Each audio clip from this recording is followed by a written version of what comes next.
guys, welcome back. Today we're going to wash our brushes with fly brushes, sparkle brush, and sponge bath.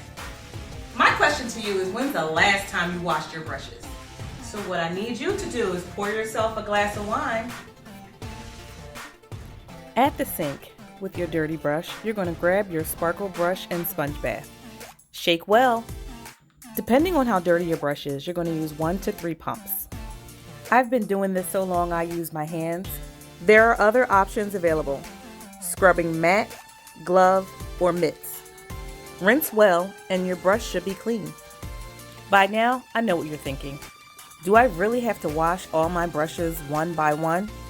The answer to that is no. You can wash several brushes at once, but you never want to submerge them underwater. And here's the reason why. Fun fact, brushes are made of 3 parts: bristles, the ferrule, and the handle.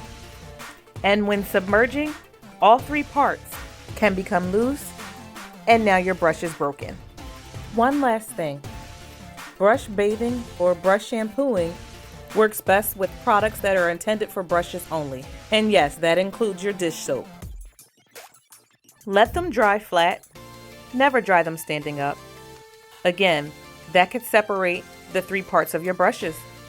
Congratulations, you're all done. Don't forget, shop online at www.flybrushes.com.